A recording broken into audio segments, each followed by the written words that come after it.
यानी केंद्र सरकार द्वारा अपॉइंटेड चीफ सेक्रेटरी ने ये लिखित में दिया है कि टीचर्स की ट्रांसफर, पोस्टिंग और सारे सर्विस मैटर्स सिर्फ और सिर्फ केंद्र सरकार के अधिकार क्षेत्र में आते हैं और केंद्र सरकार के नुमाइंदे एलजी साहब के अधिकार क्षेत्र में आते हैं।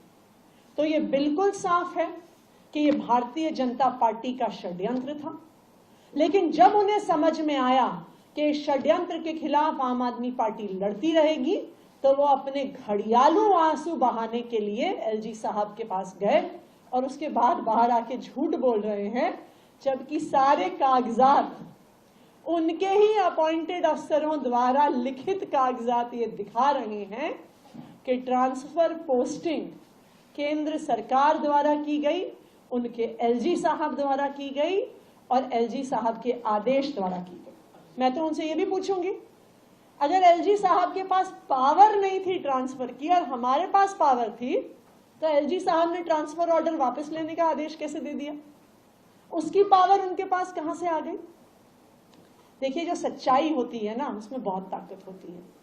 सच्चाई आखिरकार पूरे देश के सामने, पूरी दुनिया के सामने आ ही जाती है। और भारतीय जनता पार्टी का ये षड्यंत्र, दिल्ली के सरकारी स्कूलों को तबाह करने का षड्यंत्र, आज देश के सामने आ गया।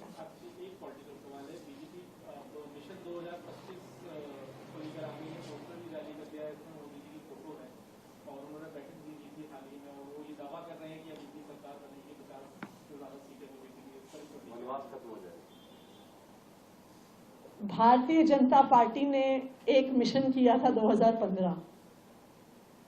उस मिशन का सक्सेस रेट था 3 आउट ऑफ 70। फिर भारतीय जनता पार्टी ने कहा था, उनका एक बना मिशन 2020, और उन्होंने कहा था अब की बार 45 पार। 45 पार करने निकले थे, 8 पर सीमित रह गए। अब 2025 में जिस प्रकार के कांड वो लगातार कर रहे हैं दिल्ली वालों को परेशान करने के लिए, चाहे वो अपनी हरियाणा सरकार के माध्यम से दिल्ली का पानी रुकवाना हो, चाहे दिल्ली के सरकारी स्कूलों को खराब करने का षड्यंत्र हो, चाहे अपने अफसरों के माध्यम से, अपने एलजी साहब के माध्यम से मोहल्ला क्लिनिक की दवाइयां रोकना हो, ओपीडी के डेटा एंट्री ऑपरेटर्स को हटाना हो, जितने षड्यंत्र भारतीय जनता पार्टी रचेगी, उतना जोर की तमाचा दिल्ली वाले उन्हें मारेंगे। मैं आपको आज पूरे कॉन्फिडेंस से बता रही हूं कि अगर भारतीय जनता पार्टी की एक सीट भी 2025 में आ गई तो उनके लिए बहुत बड़ी बात है।